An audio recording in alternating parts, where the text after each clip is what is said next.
The history of the silver-haired woman's pursuit of the crown prince began within his army. Her obsession deepened until the guards had to forcibly drag her from the crown prince's private chambers. Fed up with her antics, the white-haired crown prince finally executed her with his sword. A modern reader finished the novel, lamenting that the villainess's death was a deserved ending. Bang! A violent explosion in the kitchen marked the beginning of a new reality. Dazed after the explosion, she heard the panicked cries of a maid. The silver-haired woman awoke in a daze to a worried maid checking her for injuries. Learning that the oven had exploded while she was cooking, she stared in shock at her reflection in the mirror. Glancing around the devastated room, she realized she had transmigrated into the world of the novel. She had possessed the villainess destined for ruin, the young Lady Saravi de Prinius. With a splash, the maid washed her clean during a bath, ending the chaos from the explosion. Fear gripped her as she remembered Saravi's destined early and gruesome death. She rested in her bedroom, contemplating her new life, attended by the pink-haired maid. Emily mentioned that she had been too busy stalking the crown prince to even change out of her scorched clothes. To Saravi's surprise, the pink-haired Emily presented a collection of newly purchased dresses. The maid enthusiastically showed them off, revealing the revealing outfits designed to capture the crown prince's attention. Saravi recoiled in agony, utterly rejecting the provocative clothes her predecessor would have loved. A serene morning dawned over the grand architecture of the palace's outer balcony. Emily was confused, remembering the original Saravi had demanded such revealing and flashy attire. Saravi decided on a complete style change, ordering Emily to throw away all the old dresses. Stunned by the sudden change in personality, Emily stared at her mistress in disbelief. The maid looked down at the rejected garments, puzzled by how demure her lady had become. Emily's face lit up, delighted by the positive and unexpected shift in Saravi's disposition. Saravi glanced back,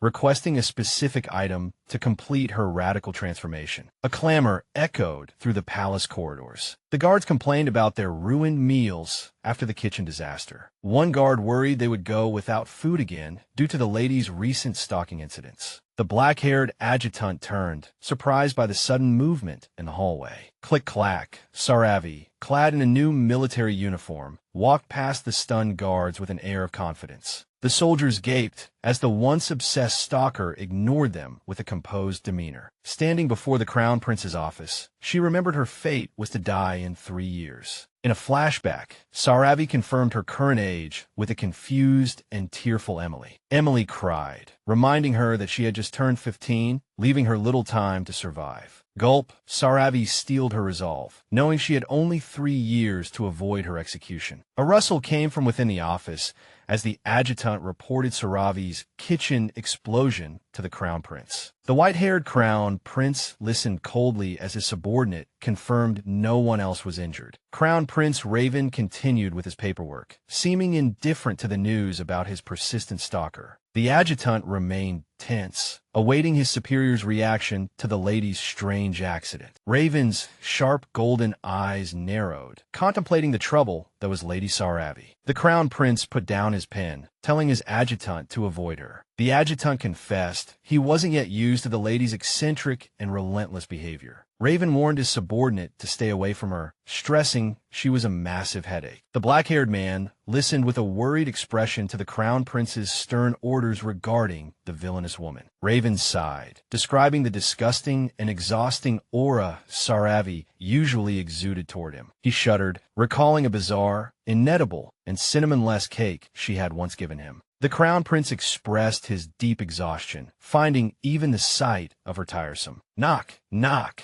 A sudden rap on the door interrupted his lecture on avoiding the lady. Raven shot his adjutant a sympathetic look as the inevitable encounter finally arrived. Squeak. The heavy doors swung open as Raven permitted the mysterious visitor to enter. Tap, tap, tap. Saravi strode into the room, ready to confront the crown prince directly. Raven looked up with a sharp, mocking smile, prepared to deal with his persistent stalker. The black-haired adjutant watched with concern as the lady approached the crown prince's desk. Saravi offered a polite greeting, appearing unusually calm and graceful amidst a floral atmosphere. Crown Prince Raven was utterly bewildered, unsettled by the lady's unfamiliar and gentle demeanor. The adjutant, stunned by the lady's complete transformation, stared at her with his mouth agape. Saravi, a brilliant smile on her face, prepared to unveil her surprise. An awkward silence fell over the office, leaving the two men completely baffled. Saravi announced that dinner was ready, presenting a home-cooked meal to the skeptical, white-haired crown prince. The narration reveals that the Imperial Army currently lacks any skilled chefs to prepare their food. The powerful, battle-hardened soldiers were comically forced into kitchen duty despite their complete lack of culinary talent. The kitchen was a mess, with one soldier accidentally splitting a wooden cutting board with brute force. In the kitchen chaos, one soldier mistook a comrade's head for a bowl to crack an egg on. A flamethrower was used in place of a gas stove, resulting in charred and completely inedible meals. Remembering her secret talent, Saravi skillfully chopped vegetables as the pink-haired maid watched in amazement. She diligently added ingredients to the pot, determined to avoid another kitchen explosion. She tasted her creation with a focused expression, finding it quite successful. Saravi hummed a light tune, glad her hobby from her past life was finally coming in handy. Stirring the stew, she hoped this sincere gesture would finally repair her terrible reputation with Raven. With a violent motion, a hand ruthlessly swept the plate of food off the table. Raven coldly tossed the plate aside, accusing Saravi of using another despicable trick on him. His golden eyes flashed with anger as he insulted her vulgar attempt to feed him again. Saravi's heart sank, wondering what had happened in the past to cause such deep-seated resentment from the crown prince. Raven loomed over her, demanding to know what scheme she was plotting this time. The crown prince left the table in disgust, leaving behind a mess of food. A sudden, crisp crunch was heard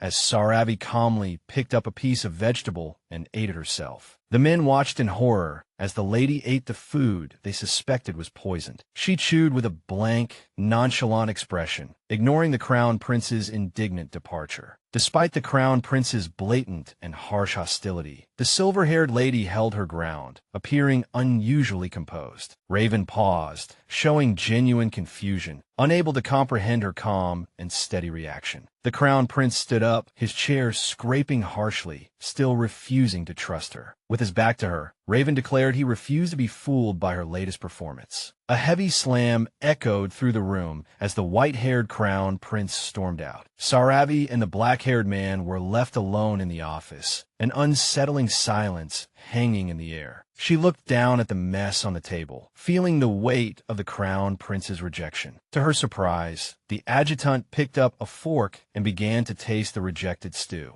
Despite the crown prince's earlier outburst, the man continued to enjoy the delicious meal, clearly impressed. The carriage rumbled rhythmically as it transported Saravi back to her family's estate. Emily enthusiastically greeted her mistress, announcing their arrival at the grand family mansion. Saravi gazed at her new surroundings, marveling at the luxury. Looking up, she admired the massive and ornate architecture of the Empire's most powerful noble house. Walking through the grand corridors, she found the excessive wealth of her new life overwhelming. Entering her bedroom, Saravi felt the glittering decor was a bit too extravagant for her personal taste. She sighed, sitting on the bed, trying to adjust to this strange and uncomfortable life. A rhythmic tapping sound from the floor beneath her caught her attention. The silver-haired woman knelt curiously to investigate the source of the sound. Under the bed, her purple eyes widened in surprise as she discovered a small metal object hidden in the shadows. With a soft click, she pulled a delicate little wooden box from its hiding place. Saravi stared at the box in shock, wondering if it held some kind of secret treasure or forgotten memory. Emily watched with interest, observing her mistress fiddling so intently with the mysterious find. The lady considered opening the box, unaware of the secrets it might hold. Emily's eyes widened as she realized what her mistress had found. Saravi stared at the contents of the delicate box, puzzled by the lock of pink hair inside. Emily explained that the hair belonged to a noble lady Saravi once despised. Saravi felt uneasy, realizing this particular rivalry was never mentioned in the novel. Learning that the lady had tried to seduce the crown prince, Saravi found her predecessor's hatred predictable. She realized her predecessor's paranoid behavior explained Raven's current hostility toward her. Emily continued her story, but Saravi was caught off guard by a shocking detail. Saravi demanded an explanation, her confusion growing as the hidden history unfolded. She had a sudden realization that the person Emily was describing was actually herself. Emily mentioned the infamy of another lady, leaving Saravi baffled by this unfamiliar character. A silhouette revealed the lady drugging food. This was a crime Saravi had once strongly condemned. Emily pointed out Saravi's past hypocrisy regarding the scandalous behavior of another lady in the bedroom. The pink-haired lady committed suicide in front of the crown prince, a truly extreme act. Saravi thought that, even with her stalker tendencies, she had never crossed such a line. A sense of dread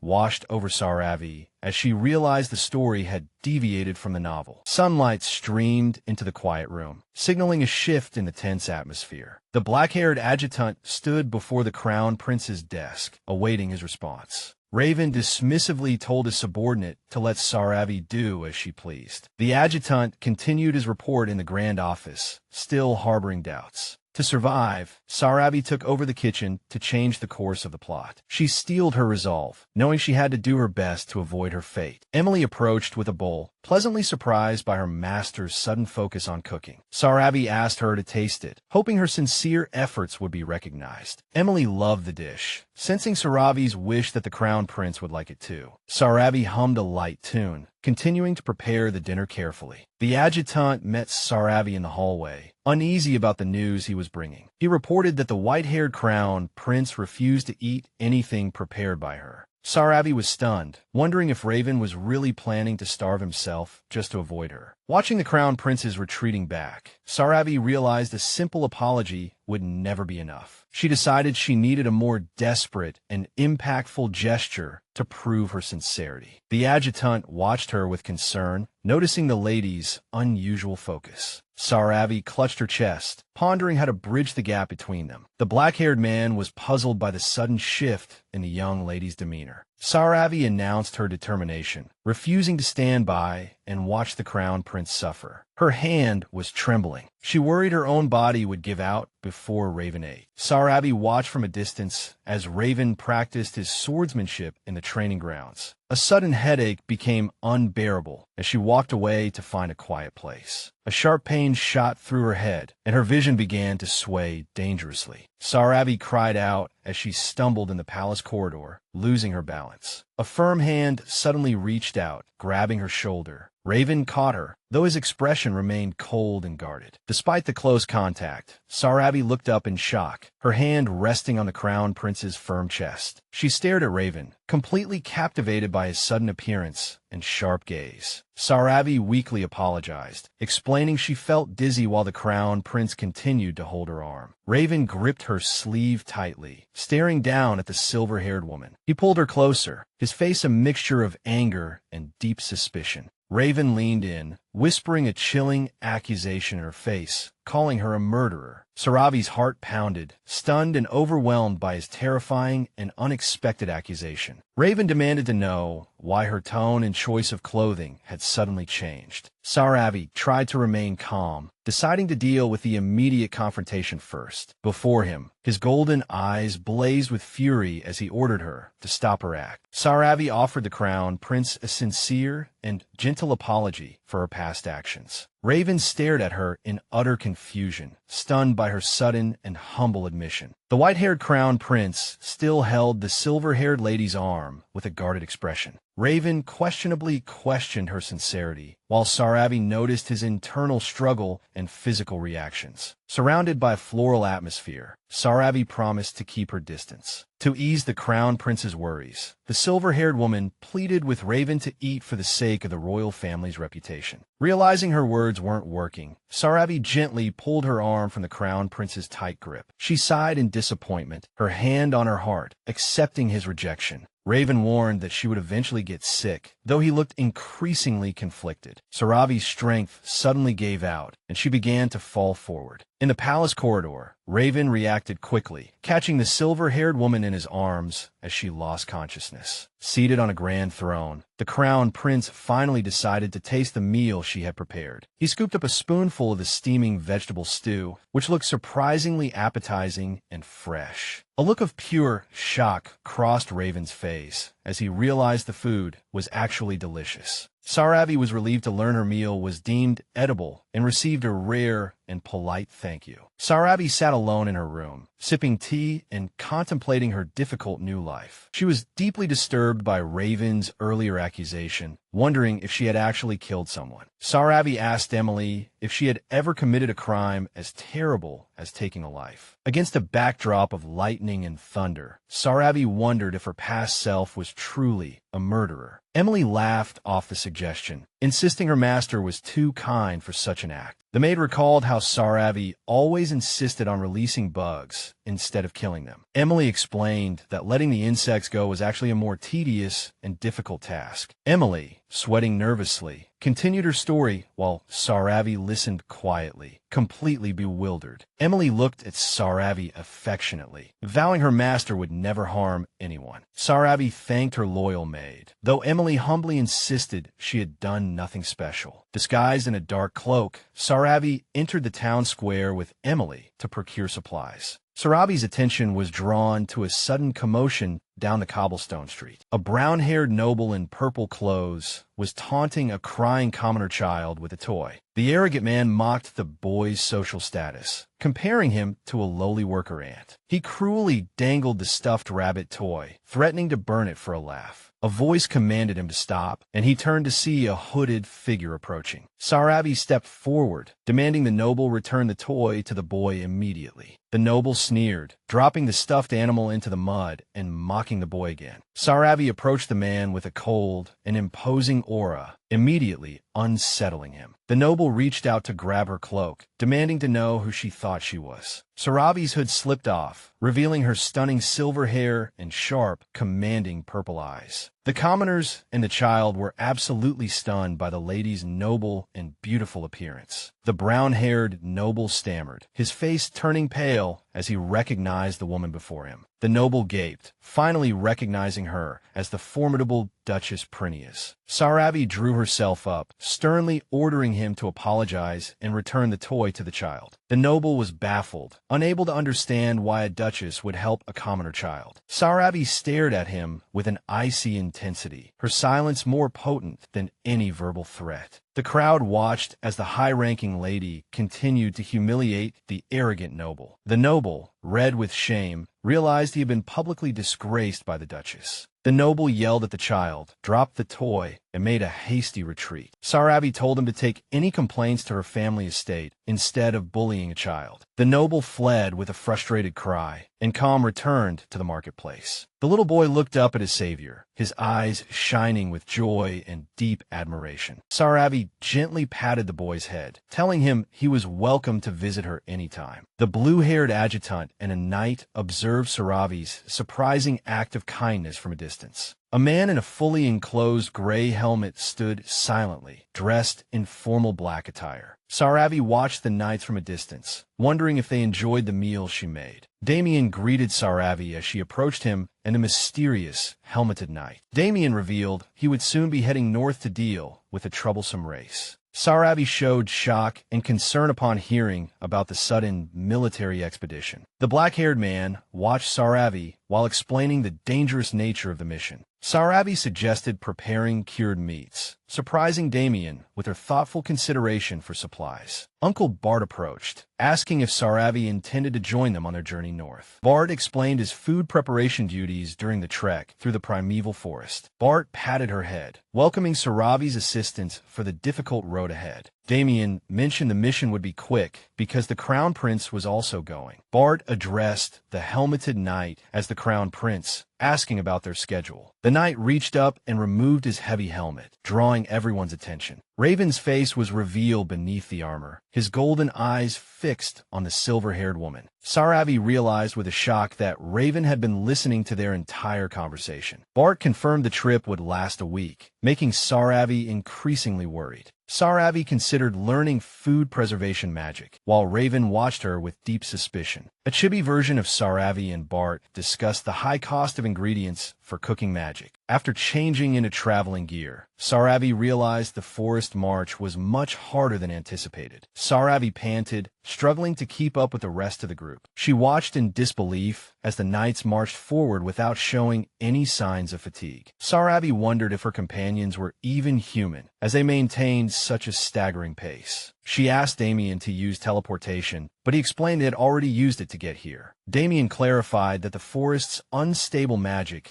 made large-scale teleportation nearly impossible. Despite her exhaustion, Saravi stubbornly insisted she was fine and would keep walking. Saravi used her dagger to cut through a thick, moving vine blocking her path. Damien informed Raven that Saravi was pushing her physical limits. He questioned if it was really right to let the lady struggle on her own. Raven glanced back at Saravi, his inscrutable gaze locking onto her struggle with the foliage. Damien quickly apologized for questioning the Crown Prince's cold directive. Raven ordered Damien to focus on the march and ignore Saravi's difficult struggle. The white-haired Crown Prince cast one last sharp glance at the silver-haired lady behind him. As the forest closed in, Saravi collapsed onto a rock, nearly spent. She felt Raven's gaze on her, but was determined to get up and continue. Saravi was determined to be a responsible adult and no longer rely on others for help. The determined woman wiped her face, steeling herself to survive the magical forest. A dark vine suddenly snagged her ankle, tripping the unsuspecting lady in the undergrowth. Saravi looked back in shock, confused by the sudden and unseen force that had grabbed her. A pained groan escaped her lips as she clutched her shoulder, feeling a sharp sting. Saravi frowned in pain, noticing a strange sensation emanating from her shoulder. A dark vine slithered across the forest floor, tightening its grip on its target. The knights continued their steady march, completely unaware that Saravi was in danger. A terrified scream echoed through the woods as Saravi was suddenly yanked away. Saravi cried out for help before being dragged into the dense undergrowth and disappearing. A bright flash of magical light erupted in the woods, heralding a sudden spatial displacement. Saravi gasped for air, finding herself lying on a sunny patch of grass far from the path. A small boy with silver hair and pointed elf ears was staring at her curiously. The little elf boy in a green cloak stood silently among the flowers. He asked the bewildered woman for her identity in the remote heart of the forest. The curious elf boy moved closer, his large blue eyes filled with innocent curiosity. Saravi looked around the sunlit meadow, her face a mask of confusion. The little elf boy explained that he couldn't hear any of her thoughts. Saravi was shocked to realize the little boy had telepathic abilities. At the camp, the knights prepared for the night while waiting for the scouts. Damien quietly studied a map, a heavy atmosphere hanging over the small encampment. Raven strode through the camp, demanding to know where Saravi had gone. A flash of sharp concern crossed the Crown Prince's face as he scanned the woods. The white-haired Crown Prince commanded the entire camp's attention with his sudden and imposing presence. Raven instructed Damien to keep his departure a secret. While he searched for Saravi, the elf boy told her he already knew why the humans had come. He bluntly asked if her goal was to kill his people. As shadows loomed, Saravi gasped in disbelief, horrified by the small boy's dark and heavy accusation. She asked if he belonged to the race rumored to be kidnapping innocent people. The chibi elf boy shouted indignantly that his kind would never commit such a crime. Saravi defended Raven, insisting the Crown Prince would never harm any innocent life. The boy remained skeptical, pointing out he sensed a large number of human weapons nearby. Saravi clarified that they were only here because of reports of dangerous creatures harming humans. The silver-haired woman looked deep into his eyes, promising she would not harm him. The boy claimed she was telling the truth because she was incapable of lying. He mentioned that a special scent accompanies dishonest humans. Saravi was completely bewildered by the concept of someone being able to smell lies. The chibi boy explained it was like an animal instinct, which humans happen to lack. As the serene sunset atmosphere suddenly shifted, a threatening sound echoed through the woods. Sensing the imminent danger, the elf boy urgently told Saravi to hide from the intruders. Vicious, horned creatures emerged from the forest, claiming they could smell a human nearby. The boy bravely summoned magic, ordering the dark creatures to leave his territory at once. The cruel intruders mocked the half-breeds with an arrogant and chilling laugh. A horned, purple-skinned woman spotted Saravi, her eyes glinting with predatory hunger. Saravi realized these were the true alien threat they had been sent to find. As the monsters closed in, the silver-haired woman protectively pulled the small boy behind her. A horde of dark creatures lunged at the two cornered figures. A silver sword struck the ground with immense force as their savior descended. Raven emerged from the shadows, his face a mask of cold, deadly expression.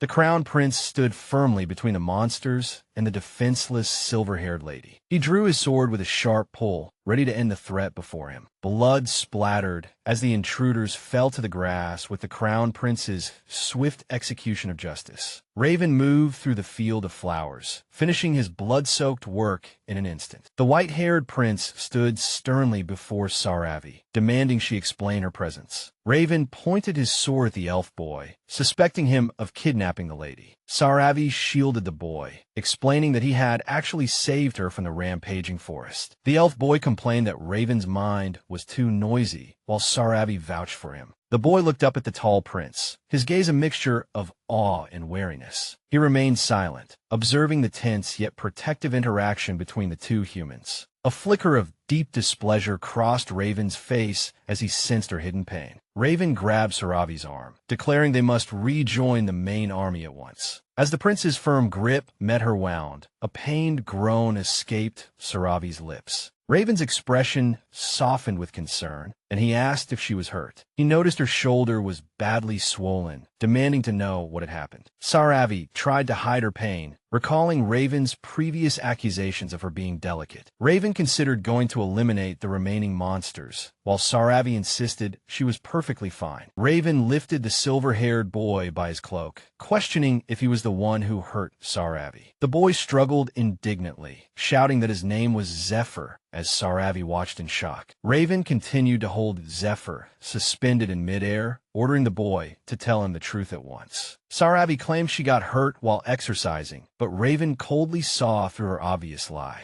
A chibi Raven recalled Saravi's frequent naps, making her sudden interest in exercise extremely suspicious. Saravi hesitated, torn between telling the truth and avoiding a potentially awkward confrontation. The white-haired prince stood in the sunlight, his expression grave as he awaited her honest answer. An intense, dark aura enveloped Raven as he imperiously demanded the truth. Startled by the sudden change in atmosphere, Saravi realized she could no longer hide the facts. Saravi confessed that the injury was caused when Raven had previously pushed her against a wall. The prince was visibly shaken, his golden eyes widening in shock at his own unintentional cruelty. Saravi covered her mouth, realizing Raven might have used the dragon's tongue to compel her to speak. Genuine remorse appeared on Raven's face, and he quietly offered a sincere apology. The silver-haired woman stared at the prince, stunned by his sudden display of vulnerability and guilt. Still holding the elf boy, Raven pointed out that a shoulder injury was a serious matter. Saravi tried to brush off his concern, suggesting a doctor or priest could heal it quickly. Raven remained silent, a somber look on his face as he processed her words. Saravi broke the tension with a warm smile, thanking the white-haired prince for his concern. From his low vantage point, Zephyr watched the two humans with a thoughtful and perceptive gaze. Raven continued to grip the boy's cloak, keeping the little elf suspended in the air. A silent moment of mutual annoyance passed between the white-haired prince and the little boy. Zephyr broke free and ran to Saravi, happily calling her name, and she smiled back. The boy hugged Saravi and taunted the prince, causing a vein to pop on Raven's forehead in anger. Saravi was surprised to learn from the boy that elves possess unique and powerful healing abilities.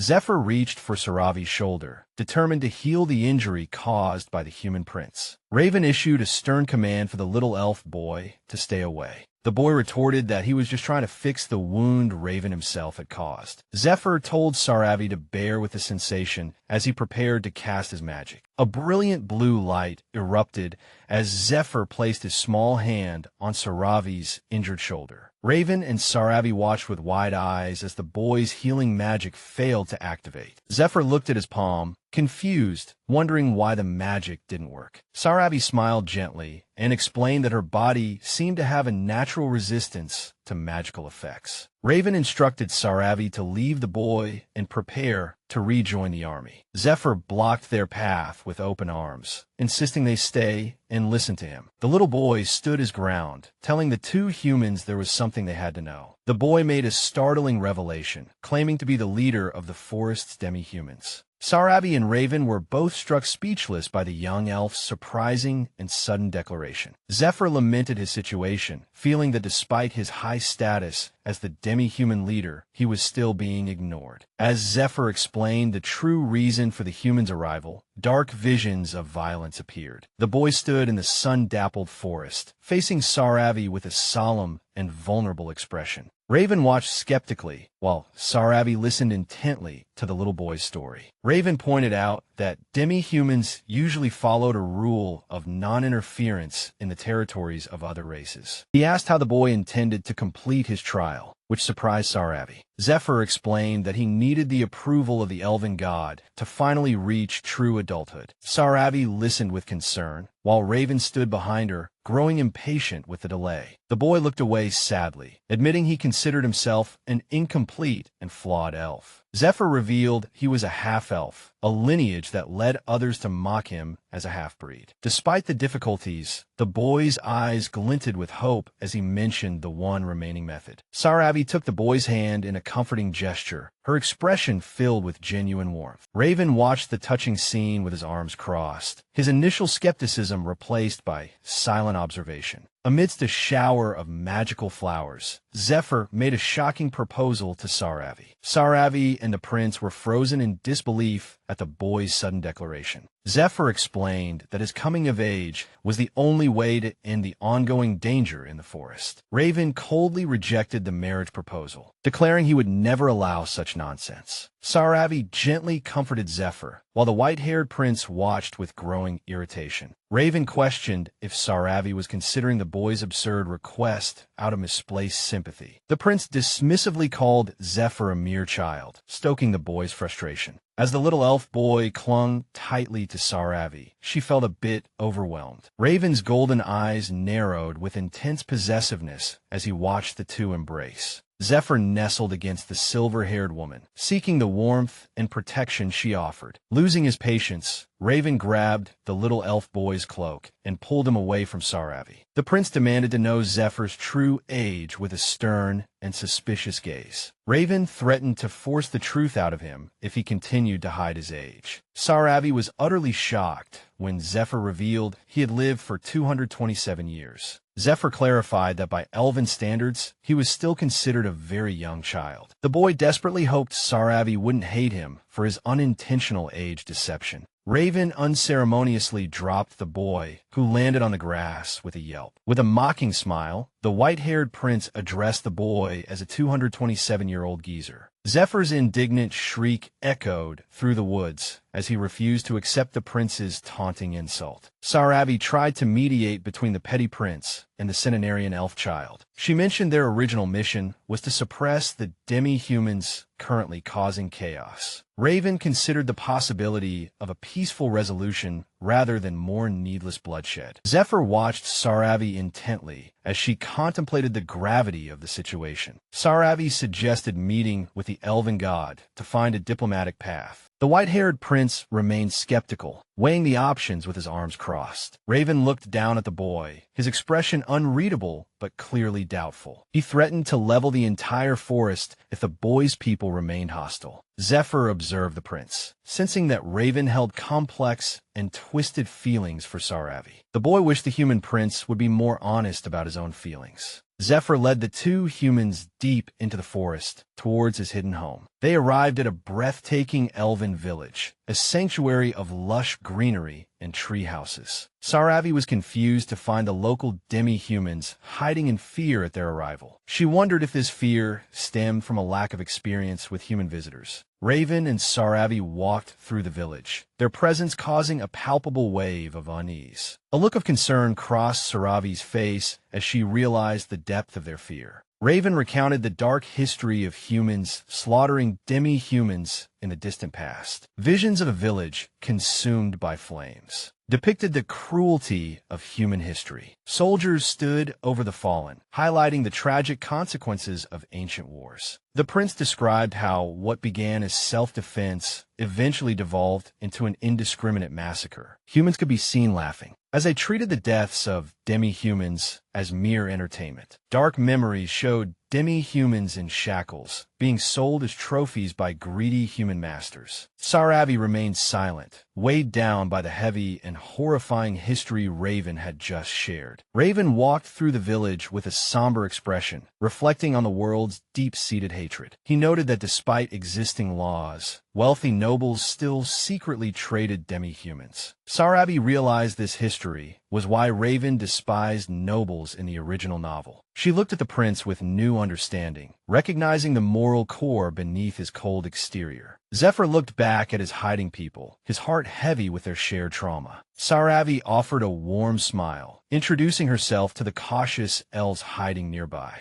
Zephyr called for the villagers' attention, while Raven watched with a bored sigh. Saravi felt uncomfortable being the center of attention in such a tense and wary environment. The elderly village chief observed from his treehouse as the visitors arrived. Saravi led Zephyr across the elevated wooden walkways of the tranquil elven village. A little elf girl curiously approached Saravi, asking if she was really a human. The silver-haired woman crouched down with a warm, friendly smile. The little girl looked up in wonder, put at ease by Saravi's gentle presence. Zephyr and the other elves watched in amazement as Saravi so easily charmed the weary children. Hoping to befriend the locals, Saravi asked the children if they wanted some cookies. Sunlight glinted off a plate of fresh, golden cookies she had prepared for them. As Saravi bonded with the children, Raven watched from above with a somber, contemplative expression. The adult elves observed the scene, noting the human woman possessed a clear and pure aura. A group of elf children gathered around Saravi, drawn to her kindness and shimmering hair. The children excitedly touched Saravi's long, silver hair, marveling at its beautifully sparkling texture. Framed by soft pink roses, Saravi radiated a brilliant joy that warmed the atmosphere. The village chief formally greeted Saravi, asking for her name and purpose. She bowed respectfully, introducing herself to the elven leader as Saravi Deprinius. The elder described a mystical flow of energy that humans normally couldn't perceive. Stroking his long white beard, the chief asked Saravi if she wished to meet their god. With determination in her eyes, Saravi confirmed her desire to help and meet the elven god. The elder explained that the elven god resided in the deepest part of the ancient forest. He pointed towards the forest depths, stating that only someone with primordial beauty could open the path. Raven stared intently at the chief, his golden eyes narrowed as he weighed the old man's words. Zephyr assured Raven that Saravi would be safe during the upcoming trial. A sudden and powerful wave of spiritual energy startled both the prince and the little elf boy. The chief and a priestess prepared for a purification ritual to unseal the gate to the sacred forest. The elder gave Saravi a solemn nod, signaling it was time for her to proceed. The village chief spoke to the white-haired prince, asking if he was mentally prepared for what was to come. Raven returned an intense gaze, aware of the gravity of the impending ceremony. The chief instructed Raven to wait behind, as Saravi had to complete the trial alone. Raven complied with the rule, remaining silent as he watched the elder close his eyes. An ornate notification appeared, announcing they must now proceed together to the sacred altar. The group walked deeper into the forest. Their shadows stretched long across the sun-dappled ground. Raven and Zephyr stood side by side, both watching Saravi with worried expressions. Saravi took a deep breath, her face a mix of nervousness and growing determination. The chief led Saravi to a white stone altar in the heart of the forest. Raven and the elven villagers gathered behind them, silently watching the ceremony begin. Saravi knelt before the altar, and the chief began the formal introduction to their god. The silver-haired woman closed her eyes and focused, preparing for the divine encounter. Painful memories surfaced, an angry man's voice echoing in her mind. Tick-tock, tick-tock. Tears streamed from Saravi's eyes, soaking her clothes as she relived a trauma. She wept as the memory taunted her, claiming her emotions were non-existent, that she was cold and unfeeling. Saravi's tears continued to fall as she struggled under the weight of her inner darkness. Forcing herself to persevere, she reminded herself that being different didn't mean she deserved to be treated cruelly. Her purple eyes were wet with tears, but her expression shifted to one of new resolve. The elder, Raven, and the children watched as Saravi faced the invisible trial of her soul. A luminous figure, the elven god, materialized from the roots of a massive, ancient tree. Raven told Zephyr that the boy would be shocked if he knew the truth. Saravi stared at the deity in awe, her face pale as she prepared to speak. The elven god stood before her, asking what message she wished to convey to him. The deity, partially obscured by a brilliant white light, began to speak about the nature of the world. Zephyr watched with a look of understanding, realizing this was a trial only she could complete. In a tense diplomatic standoff, Saravi questioned the elven god's logic. Zephyr suddenly grabbed Saravi's arm, proudly declaring her his chosen bride. With the elder listening, Zephyr praised Saravi's beautiful heart to the entire group. The silver-haired woman felt a bit flustered when the boy reminded her that she had called him cute. Zephyr looked up with wide, innocent eyes, asking Saravi for a kiss to seal their bond. Raven's golden eyes glinted with dark jealousy as he watched from the back. The white-haired prince grabbed Zephyr by his cloak and lifted him into the air, startling the boy. Raven issued a final, cold warning to the deity as Saravi watched in silence. Saravi observed the god with concern and growing frustration. The elven god remained calm, his white-haired figure exuding an ethereal, faceless sense of life. Saravi pointed a finger, boldly accusing the god's indecisiveness of causing the forest's recent chaos. Raven, Zephyr, and the elder were all stunned by Saravi's fearless confrontation. She argued that withholding Zephyr's coming-of-age ceremony was a direct violation of divine duty. Saravi explained that because the boy was denied his birthright, the leaderless race had turned to violence. Raven watched the silver-haired woman's back, silently contemplating her passionate defense of the elves. Saravi stood firm, her gaze locked on the powerful figure before her. The elven god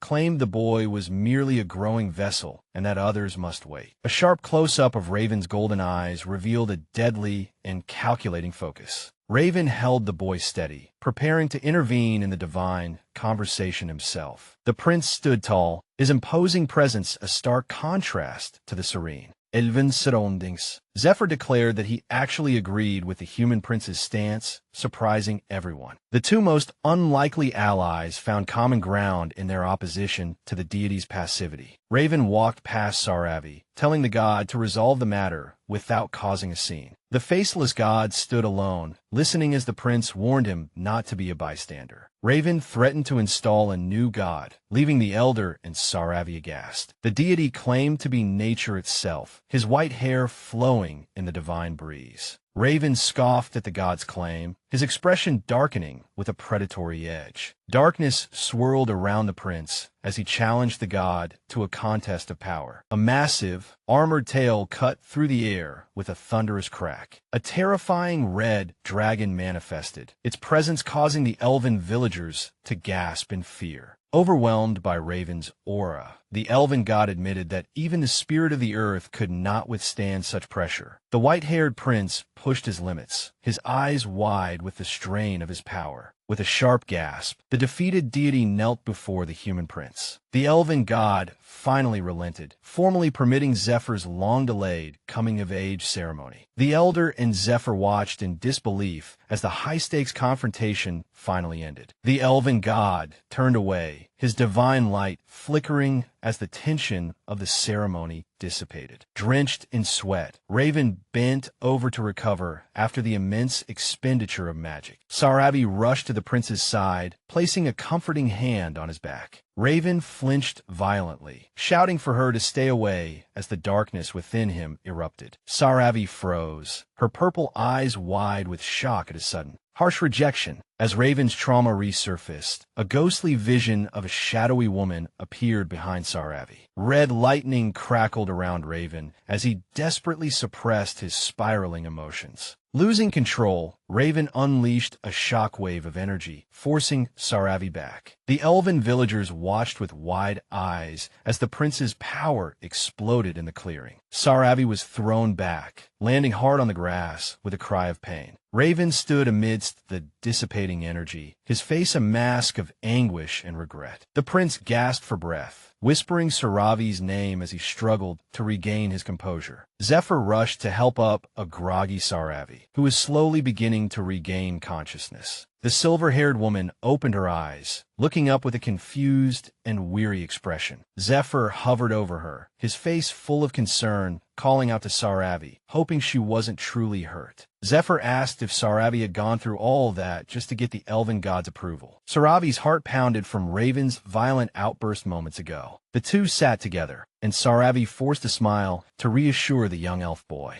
Zephyr blushed deeply as Saravi continued to look at him gently. The flustered boy turned his head away, insisting his earlier words weren't important. A quiet view of the village showed the serene beauty of elven architecture. Zephyr warned Saravi that there was something important she should know about the human prince. The boy compared Raven to a ticking time bomb, urging her to be careful. Zephyr waved a hasty goodbye, reminding Saravi not to forget his solemn warning. The silver-haired woman stood alone, realizing she had no choice but to make a decision. Saravi contemplated the deep-seated hatred that couldn't be easily washed away by a single act. She wondered if leaving Raven's side would ultimately cause him less pain. Elsewhere, Raven gazed at the starry sky with a distant, pensive expression. The village chief approached the prince, commenting that the stars were especially beautiful tonight. The elder noted that quiet moments often bring beautiful things to mind. He asked what Raven was thinking of as he looked at the night sky. Raven admitted that only one person had been on his mind lately. His expression darkened as Raven claimed she was the worst person he could imagine. A black screen declared she was a truly and hopelessly terrible person. Memory showed Saravi as she used to be, making a clatter as she tormented her maids. Raven noted her sudden change, choosing to protect the weak and vulnerable. He recalled her working in the kitchen, unexpectedly focused on the well-being of others. The prince watched her closely, noticing how she tirelessly cared for those around her. Raven had once believed her kindness was merely an insidious plot to trap and deceive him. He scoffed at his past thoughts, having sworn never to be fooled again. Seeing her genuinely interact with others began to erode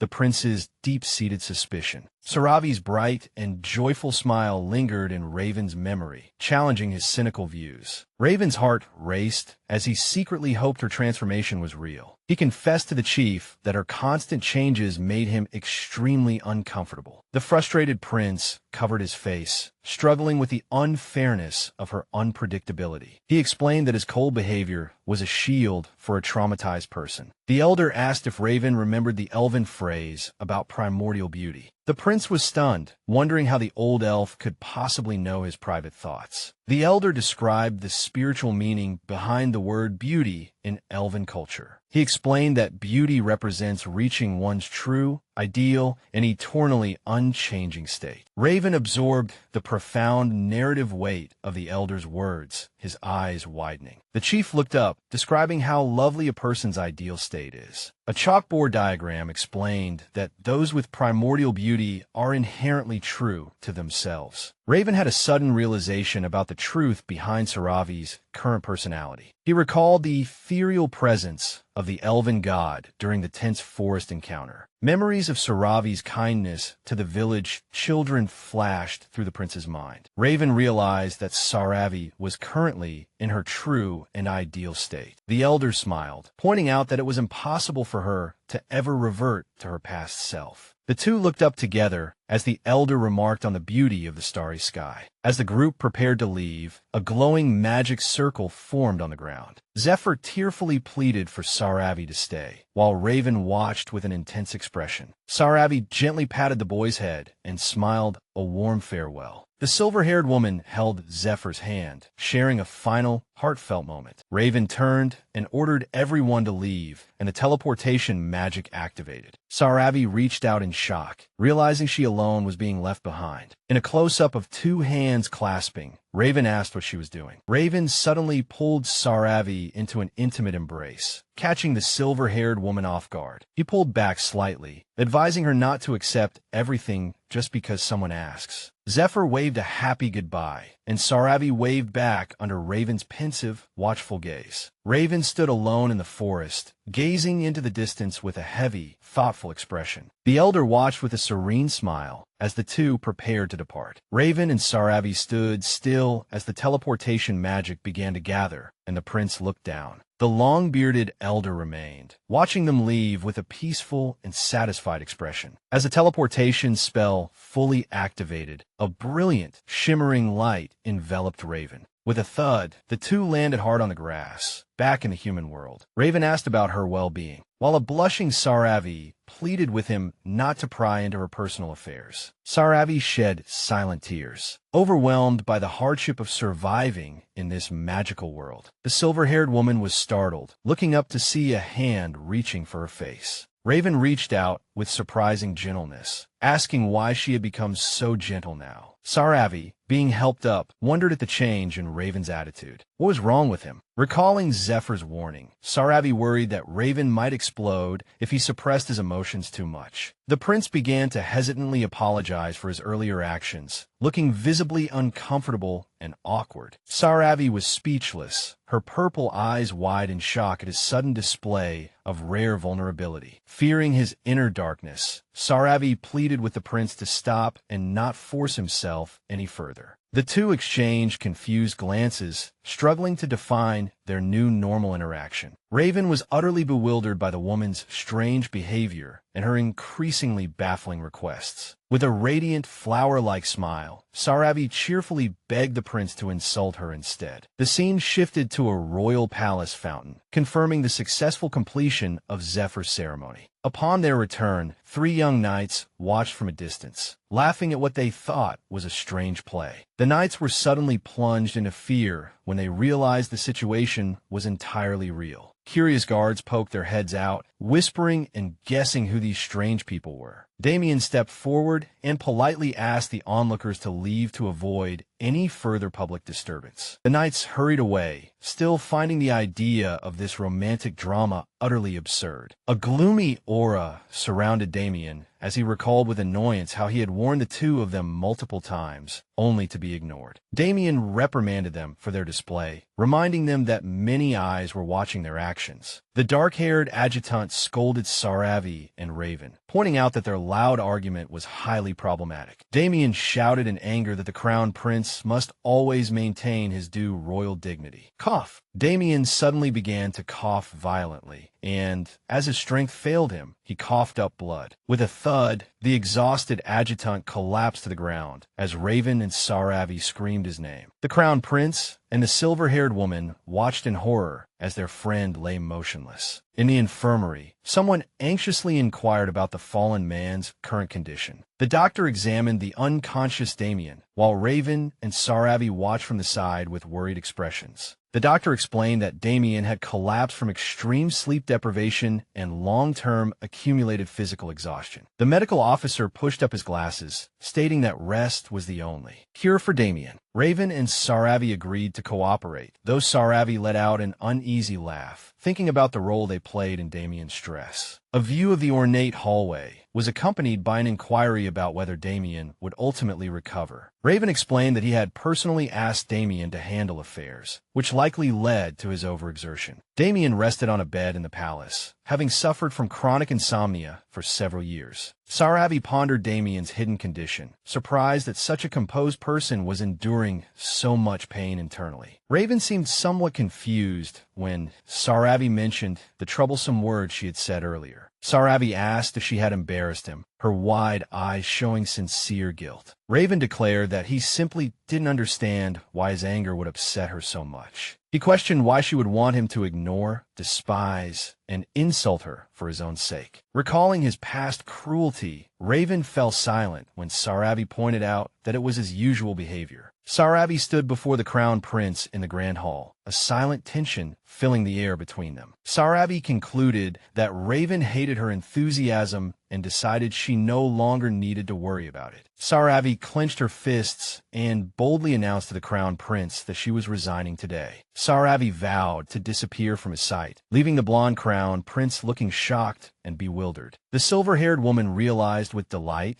that simply avoiding him was the perfect solution. A flash of inspiration struck Saravi as she thought of the palace kitchen. Raven watched a chibi version of Saravi celebrating her plan, falling into a confused silence. As the Crown Prince walked away, he muttered that the silver-haired woman was as self-centered as ever. Saravi watched with a complicated gaze as Raven strode down the ornate hallway. Saravi realized that the Crown Prince had never truly listened to her from the very beginning. The silver-haired woman stood alone in the Grand Hall, watching Raven's dark figure depart. A stunning view showed the magnificent white imperial palace architecture bathed in sunlight. As Saravi walked through the bustling palace, she waved a greeting to two brown-haired knights. The knights were startled when Saravi suddenly vanished from the hallway. Raven suddenly appeared behind the terrified knights, asking if they had seen a ghost. The knights, trembling in fear, lied that Saravi was just a trick of the light. The blonde Crown Prince crossed his arms and accepted their explanation with a hint of suspicion. Tap, tap, tap. Saravi hurried away, grateful to have narrowly avoided another confrontation with the Crown Prince. Recalling Zephyr's warning, Saravi decided it was for the best to keep her distance from Raven. Saravi pondered where to hide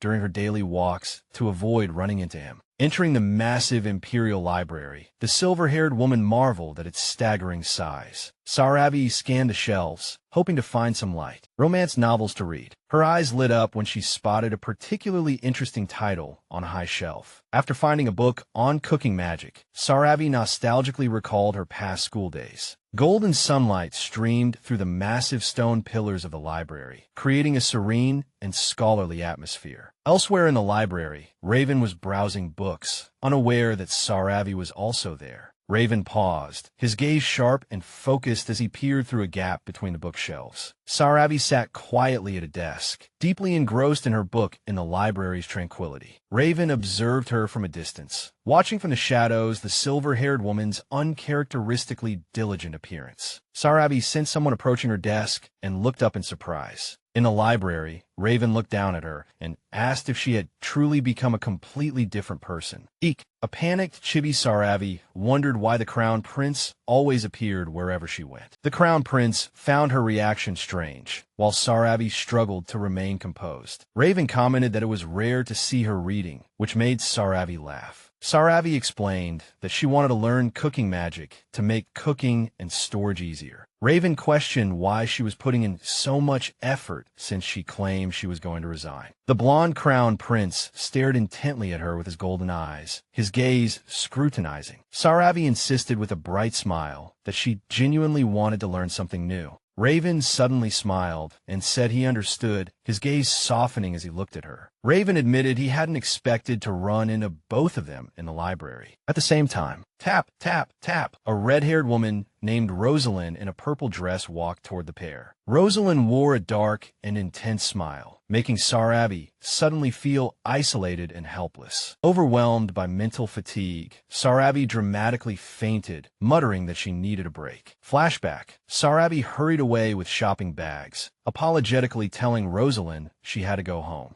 Flashback. Rosalind cheerfully waved goodbye, suggesting they hang out until dawn next time. Saravi broke out in a cold sweat as she recalled Rosalind's terrifying level of enthusiasm. The scene changed to a distant view of the green roof palace estate in the afternoon. Saravi collapsed on the ground, groaning that her stamina was finally depleted. A terrified Saravi imagined Rosalind's cheerful face looming over her like a ghost. The memory of Rosalind's relentless energy made Saravi let out a scream of absolute terror. Back in the library, a humming Rosalind was organizing the shelves, waiting for Saravi to return. Saravi froze in terror when Rosalind asked a suspicious question from behind her. Saravi trembled behind a wall, while Rosalind wondered if she was hallucinating. Brilliant afternoon sunlight streamed into the ornate and empty hallways of the magnificent imperial palace. Two knights observed Raven walking by, noting his frequent visits to the imperial library. The guards marveled at the crown prince's tireless work ethic and his admirable, noble character. Raven looked visibly exhausted, enviously wishing he could take a nap like a certain silver-haired woman. The crown prince stopped in his tracks when he found Saravi comically sprawled on the floor.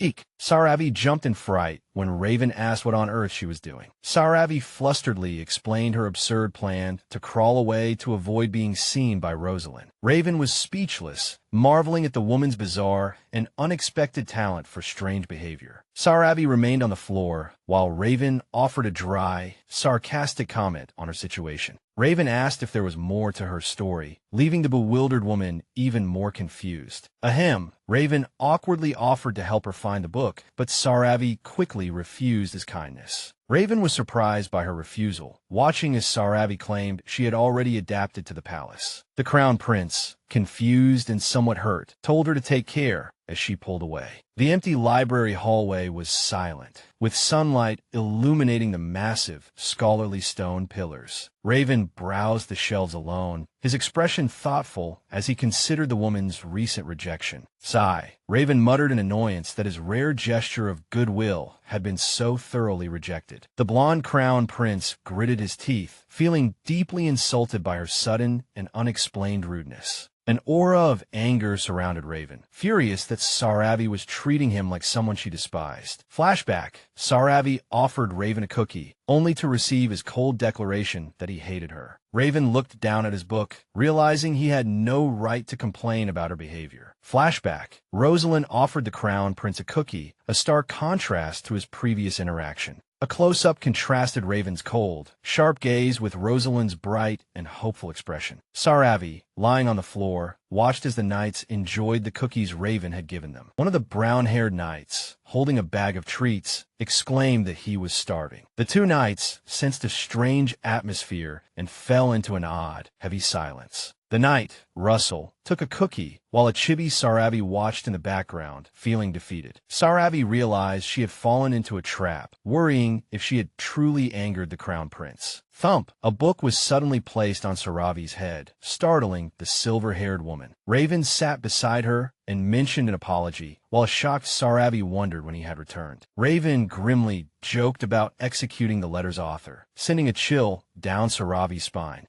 Raven broke the tension with a mischievous grin, claiming he was just teasing her. Thump, thump, Saravi's heart pounded in fear. Considering the power he actually wielded, she found his joke terrifying. Raven leaned closer, promising to share something interesting with the increasingly bewildered woman. Saravi was caught off guard by the Crown Prince's intense gaze as he drew near. Whoosh! Raven produced the cooking magic book she wanted, and Saravi was stunned by his knowledge. Raven arrogantly declared that nothing within the Empire escaped his notice or detection. Saravi stared at the book, torn between her desire to learn and the need to keep her distance. Slap! Saravi frantically and desperately refused the book. As Raven insisted she take it, Saravi shouted that it was dangerous to be near her and that she had to protect His Highness. Raven demanded she explain her outrageous remarks, while Saravi pleaded for his understanding. Saravi covered her face in embarrassment, struggling to articulate her strange and fearful thoughts. The scene changed to a wide hallway, where Saravi began to explain her motives. Raven grew annoyed when Saravi repeated Zephyr's warning about him being an unstable ticking time bomb. Raven yelled in frustration at the absurd rumor spread by that sharp-witted elf kid. Raven angrily explained that his actions in the forest were purely to protect the civilians. Saravi confessed she thought he hated her, while Raven used a royal excuse to hide his blush. Raven looked away, visibly flustered, as Saravi realized she might have completely misunderstood his feelings. A gloomy aura surrounded Raven as he planned to teach that meddlesome elf kid a lesson later. Saravi held the magic book while Raven watched from the side, his expression unreadable and silent. Saravi worried that after all the recent trouble, she wouldn't be able to go to the library anymore after all. A chibi Saravi wondered if her plan was working, while Raven stared back at her, expressionless. Raven looked genuinely surprised, realizing his attempt to help had actually produced some positive results. Raven admitted it was the first time he had seen her so serious about something or acting so strangely. Saravi's explanation of her desire to learn magic left Raven even more confused and suspicious. The two fell into an awkward silence, a shared question mark hanging over both their heads. Raven sighed and asked if she had ever taken a formal magic power test before. Saravi seemed completely clueless, having never even heard of a test to measure magic power. Raven considered her answer with skepticism, stroking his face as he pondered her ignorance. In a vision of a crowded square, the basic requirements for learning magic were solemnly explained. Saravi recalled her past journey, preparing to finally confirm whether she possessed any magic power. As they stood before a set of massive doors, Raven confirmed they could measure her power here. Saravi was startled when Raven suddenly placed a hand on her shoulder without warning. A soft blue light emanated from Raven's hand as he used healing magic to ease her pain. Saravi was shocked to find her physical discomfort had vanished completely in an instant. Saravi asked how he did it, but Raven claimed that healing magic was a very common skill. Beautiful pink roses marked a brief transition in their intense conversation. Saravi was annoyed that he had healed her just so she could lift a small gray stone. Raven explained that how heavy the stone felt depended on how much magic power the person possessed. Saravi swallowed nervously, staring at the small stone as she prepared for the difficult test. Saravi reached out, focusing all her attention on the small stone on the ground. The atmosphere grew tense. Raven watched intently as Saravi prepared to lift the stone. Saravi easily lifted the stone high above her head, leaving the blonde crown prince looking utterly stunned. Saravi effortlessly tossed the stone, questioning if this was really the one used for the magic test. Raven recalled how the elf's magic had failed before and realized something was seriously wrong with Saravi's power. Saravi examined the tiny stone, confused as to why it was supposed to be difficult to lift. Raven stroked his chin, suggesting they should probably move on to a more advanced testing method. Saravi watched with a bead of sweat as the crown prince fell into thought. A large group of cloaked mages suddenly gathered around them, creating an eerie and tense atmosphere. The mages complained about being summoned into the bright sunlight after being in the lab for so long. Saravi was terrified by the mages' grim appearance, wondering what was happening now. Seeing so many experts gathered, Saravi realized this was a very serious matter. Raven pointed at Saravi and announced that the mages would cast spells directly on her. Terrified, Saravi realized she was being used as a test subject for the palace mages. Raven gave a mischievous smile. While admitting her theory about being a test subject was correct, Saravi froze in shock, completely baffled by the Crown Prince's sudden and bizarre plan. The mages began to argue about what absurd thing to turn the woman into. One mage asked if they were really trying to see if she could neutralize their magic. An older mage questioned if their defensive magic was insufficient, while complaining about the research. The old mage lost his patience and yelled at his subordinates to ask the Crown Prince themselves. Saravi and Raven stood before the group of mages, ready for the first experiment. Chibi mages looked at the Crown Prince with awe, while Saravi remained nervous about the upcoming test. The mages, determined to show off, energetically promised to give it their all. One mage raised his staff and book, preparing to cast his first spell on the silver-haired woman. The mage concentrated intensely as a magic circle appeared, energy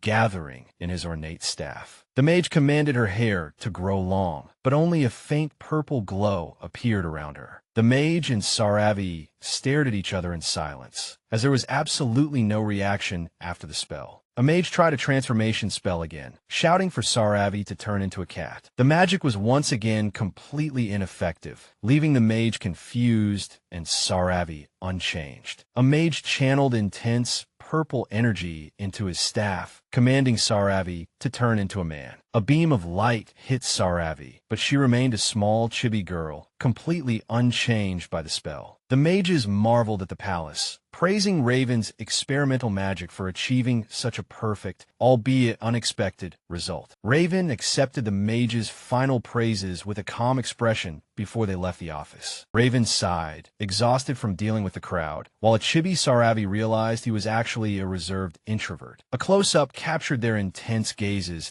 as Raven admitted Saravi's body was far more extraordinary than he had imagined. Raven explained that Saravi's body nullifies magic, which explained why neither healing nor transformation spells worked on her. Raven pointed at himself and yelled in frustration, while Saravi watched from the side with a confused expression. Saravi was happy to finally be having a proper conversation, while Raven noted that her thoughts were easy to read. Raven revealed a shocking fact. While all other magic had failed, his own magic power could still affect her. Saravi wondered if it was her past obsessive love for the Crown Prince that had caused her body to evolve to accept only him. Saravi panicked when she realized her magic nullification might prevent her from learning magic. Raven assured the silver-haired woman that her ability to use her own power was a separate, solvable issue. Saravi was confused, recalling how she had previously been able to use teleportation magic created by others. Raven explained that spatial magic likely worked because it didn't involve magic flowing directly into her body. Saravi, holding her green book, asked if she could still create the specific cooking magic described in it. Rosalind watched in the background as Raven compared Saravi's eagerness to learn to a child's ambition. Rosalind stood in the hallway. Her emerald eyes narrowed as she watched the pair with an unreadable expression. Raven ordered Saravi to come to his office during her break tomorrow so he could teach her personally. Raven sat at his desk with a quill, considering how to simplify the difficult magic for a beginner. A magic book titled Simple Magic Structures lay on the desk, adorned with cute animal stickers. Caught off guard, Raven quickly hid the sticker-covered book after being startled by a sudden noise. A firm, rhythmic knock sounded at the door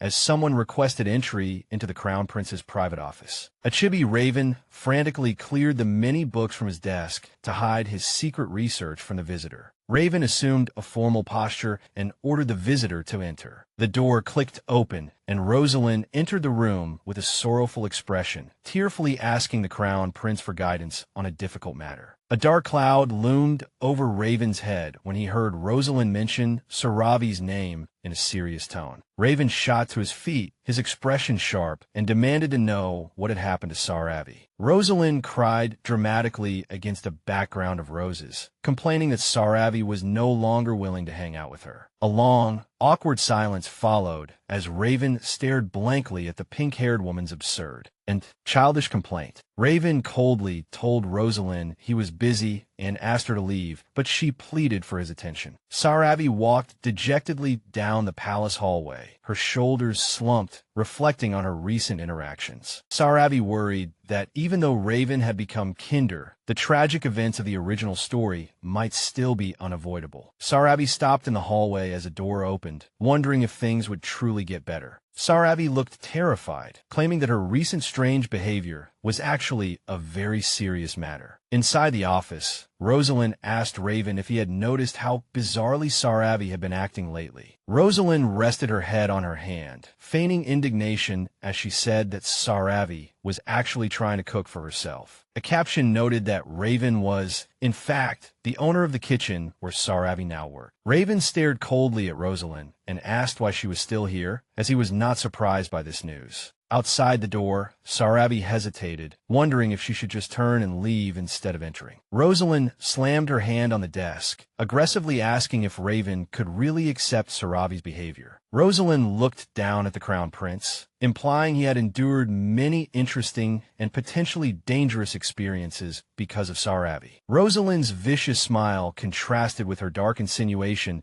as she hinted that Sarabi might have drugged the Crown Prince's food. Rosalind claimed she was only worried about the Crown Prince's safety, while Raven's sharp gaze remained fixed on her. Raven slammed his hand on the desk, firmly stating he didn't need her feigned concern. Raven looked up with a defiant and icy expression, making it clear he would not be easily manipulated by her. Rosalind covered her insidious smile with her hand, commenting on how tragic the woman's situation was. Rosalind made a shocking accusation, claiming that Sarabi had killed a woman named Mariette simply for having tea with him. A close-up of Sarabi's purple eyes, widening in shock, showed that she had heard the terrible and false accusation. A maid explained how famous the victim was and wondered if anyone could be as crazy as Sarabi. A dark silhouette depicted the original Sarabi's desperate attempt to poison the Crown Prince's food. Sarabi was stunned when the brown-haired maid revealed that she was not the intruder that night. The memory of a woman taking her own life with poison after being rejected by the Crown Prince left a cold and tragic impression. Sarabi struggled to recall the past, certain she had never used an aphrodisiac or caused such a tragedy. The silver-haired woman questioned who the real culprit was. A sense of absolute terror washed over Sarabi as the truth began to surface. A panicked Sarabi realized that while she hadn't done it, the soul of her predecessor might have. The horrifying image of the original, blood-soaked, psychopathic killer Sarabi haunted her current mind. Sarabi realized the body she was occupying was far more dangerous than she had thought. Rosalind continued her deception, crying over Sarabi's supposedly heartless and aggressive behavior. A malicious wink exposed Rosalind's true nature as she taunted Raven with the situation. Raven remained silent and composed, his golden eyes fixed on the pink-haired woman's performance. Rosalind feigned concern for the past victim, specifically mentioning Mariette to manipulate the Crown Prince's emotions. Rosalind clasped her hands together, playing the part of a friend worried about a relapse. Raven's inner disgust manifested as a dark scribble over Rosalind's face, which creeped him out. Raven handed over a document, while Rosalind, wearing a charming mask,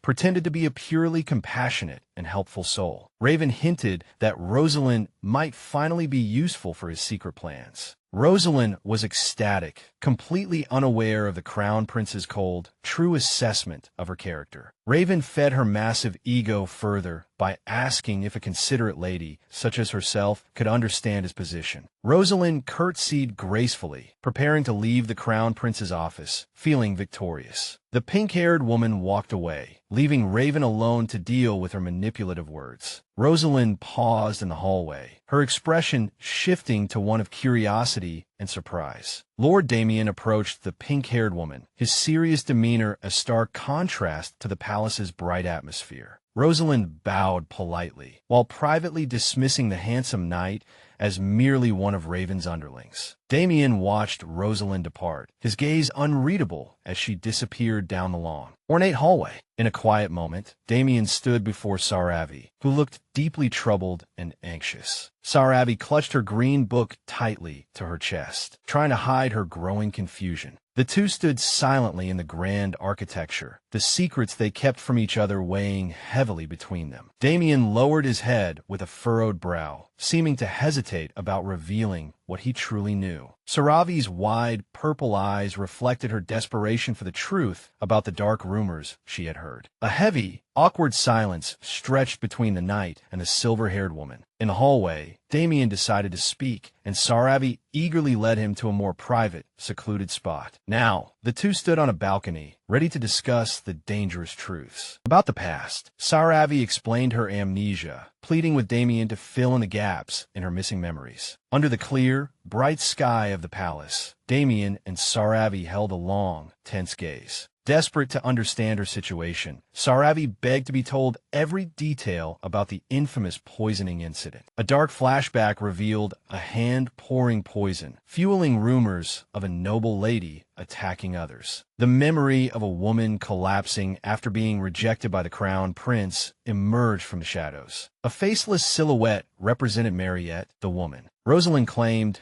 was a victim of Saravi's jealousy. Damien confirmed the timeline, prompting Saravi to ask about the hidden truth he had mentioned earlier. A text bubble reveals that Damien learned a shocking secret while assisting the crown prince. The two stand close together as Saravi desperately asks Damien to reveal what this hidden truth is. A flashback shows a gloved hand frantically rattling a doorknob, breaking the silence of the night. A younger Raven, startled by the sudden noise, opens the door, his eyes wide with shock. An abstract dark floral pattern marks a transition back into a deep memory. Three maids stop the crown prince in a hallway. They ask if the food is safe after the poison tasting. A young, blonde maid trembles and weeps, afraid something terrible has happened to the crown prince. The blonde maid collapses to her knees, crying out in relief that the crown prince is unharmed. Raven appears utterly confused, completely unaware that his dinner had been laced with an aphrodisiac. The older maid with glasses explains their fear of an irreversible tragedy that was about to unfold. The purple-haired maid with glasses sighs, warning the crown prince of the dangers of skipping the poison tasting. Raven listens calmly as the maids explain the threat to his safety without proper precautions. The blonde maid with braided hair, her face pale, protests loudly in horror. Tension fills the air as the blonde maid begs the crown prince to be careful. Raven, looking somewhat startled and sweating, realizes the extent of his servant's fear for his life. The blonde maid gasps, covering her face with her hands in utter shock. With a thud, the maid prostrates herself on the floor, apologizing for her outburst. Raven looks down at the servant in silence, his expression cold and unreadable. The crown prince's demeanor then softens, and he extends a hand to help the trembling maid up. The blonde maid's eyes well up with tears as Raven promises to keep her outburst a secret. Raven bows his head slightly, promising the servants he will no longer refuse the poison tasting. Chibi versions of the three servants appear ecstatic, their relief radiating a bright, cheerful aura. With his hands on his hips, Raven ends the meeting with a calm, decisive acknowledgement. He turns toward his private chambers, and with a soft creak, Raven begins to push the door open. The three servants watch the crown prince depart, their backs to the viewer in the grand palace hallway. With a heavy thud, the ornate double doors close behind him. Inside the room, Raven leans against the door, his arms crossed as he reflects on the situation. Exhaustion washes over Raven, and he closes his eyes, trying to find a moment of peace. A sudden soft knock catches his attention, and he senses someone else in the room. Raven whips around, his gaze sharp and suspicious, asking if someone is hiding nearby. He pushes off the doorframe, looking into the shadows for the source of the disturbance. Saravi stands there, her expression sorrowful, her long silver hair cascading over a dark dress. Raven, holding his forehead, asks Saravi if she saw anyone suspicious lurking in his chambers. Raven looks shocked, his reaction tinged with confusion, as Saravi questions the intent of his sudden inquiry. Saravi, looking anxious and alarmed, asks if someone really tried to attack the crown prince. Raven leans closer to her, his golden eyes sharp, questioning the true meaning behind her words. With a quick rustle, Saravi grabs Raven's arm, pleading for him to wait and listen to her explanation. Raven casts a cold glare,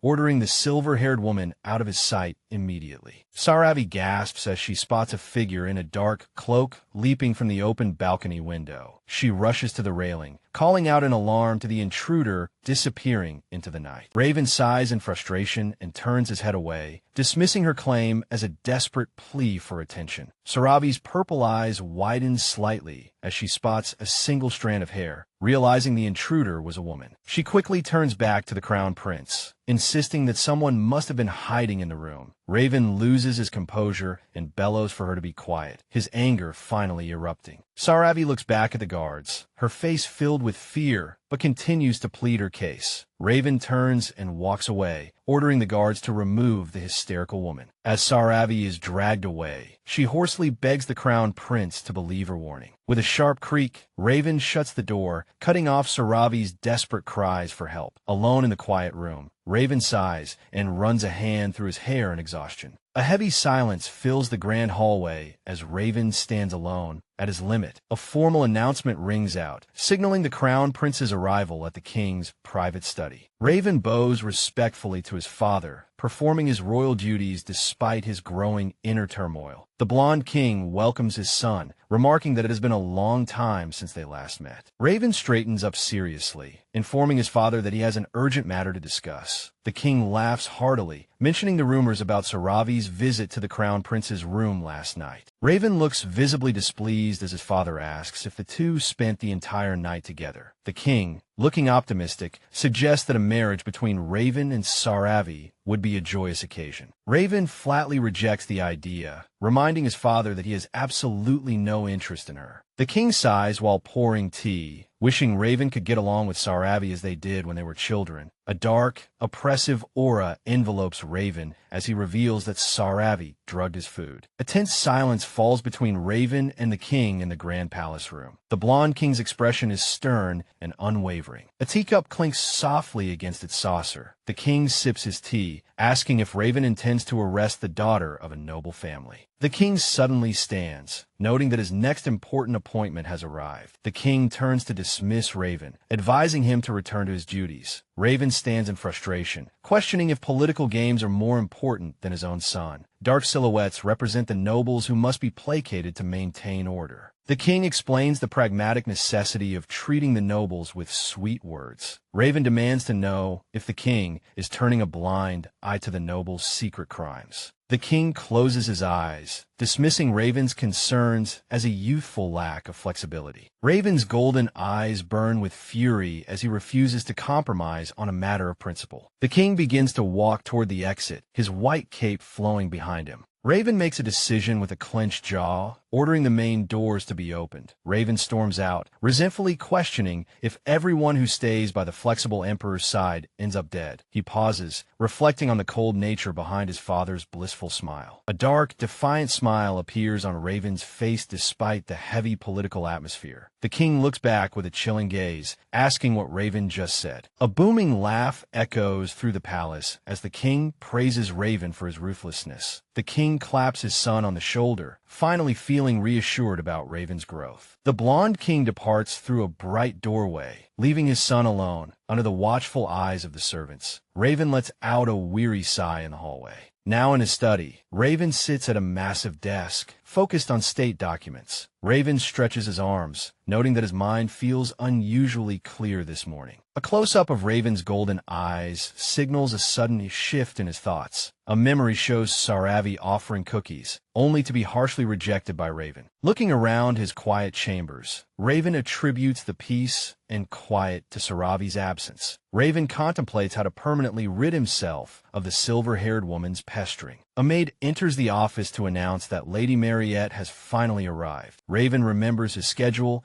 and prepares to meet his visitor. As the maid leads the way, palace staff whisper among themselves, gossiping about the crown prince's unusually light and cheerful mood. The maids continue to gossip, speculating on the nature of Raven's relationship with Mariette. Sensing he is being watched, Raven pauses as chibi servants watch from the sidelines with curiosity. The maids speculate whether Raven and Mariette are about to start a romance. walking down the hall. Raven is surrounded by the staff's romantic fantasies. Raven turns around and bluntly tells the chattering maids that he can hear everything. The staff hastily apologizes, but their curiosity is clearly still at its peak. As the scene shifts outdoors, bright sunlight illuminates the palace garden. Raven sits at a garden table with a nervous, pink-haired woman. The pink-haired woman blushes, struggling to find her words. Raven sips his tea, mentally preparing himself for the impending confession. With a sudden burst of courage, the woman confesses her love for him. After her bold declaration, she looks at Raven with wide, hopeful eyes. Raven listens intently as she explains that his happiness is her happiness. The pink-haired woman continues her heartfelt plea. Raven fails to hold back a smile, finding her sincerity genuinely amusing. Raven breaks into a bright, genuine laugh, his eyes crinkling with joy. The woman looks completely stunned, taken aback by the Crown Prince's unexpected and cheerful reaction. She quickly takes a sip of tea to hide her blushing face and growing confusion. Raven comments that this is the first time he has received such an abrupt confession. Raven gives a playful wink, his golden eyes sparkling as he enjoys the light-hearted moment. The Crown Prince sits opposite Lady Mariette, their garden tea party interrupted by a sudden, heavy tension. Mariette hangs her head in shame while Raven watches her with a mix of concern and suspicion. A dark memory flashes through Raven's mind as the pink-haired woman continues her emotional plea. Panic erupts as Mariette collapses, a spilled teacup staining the ground beside her. Raven and the maids rush toward the fallen woman, while Saravi watches from the shadows of the bushes. The Crown Prince ignores the panicked servants and walks away with cold, focused determination. Hiding behind the greenery, Saravi's eyes widen in horror as she witnesses the chaos she partly caused. Raven's fury erupts as he yells at Saravi, demanding an explanation for the disaster before them. Trembling and desperate, Saravi struggles to find the words to defend herself against the Crown Prince's accusations. The scene cuts to earlier, with Mariette waiting at the garden table, while Saravi lurks nearby. With a soft crinkle of paper, a hidden hand carefully unwraps a mysterious packet. White powder is secretly poured into a patterned teacup, sealing a dark and treacherous fate. Saravi observes from her hiding spot, her expression hardening as she watches Mariette's every move. Mariette wonders when Raven will arrive, unaware that her plan involves a drugged cup of tea originally meant for him. A chilling smile appears on Saravi's face as she moves through the bushes, plotting a more calculated and devastating revenge. The silver-haired woman carefully repositions herself to execute her counterplan. With a crisp flick, Saravi throws a small stone toward the garden table to distract Mariette, who, startled by the sudden sound, stands up and looks around the quiet garden in confusion, searching for the source of the noise. The pink-haired woman calls out for the Crown Prince. A look of growing anxiety crosses Mariette's face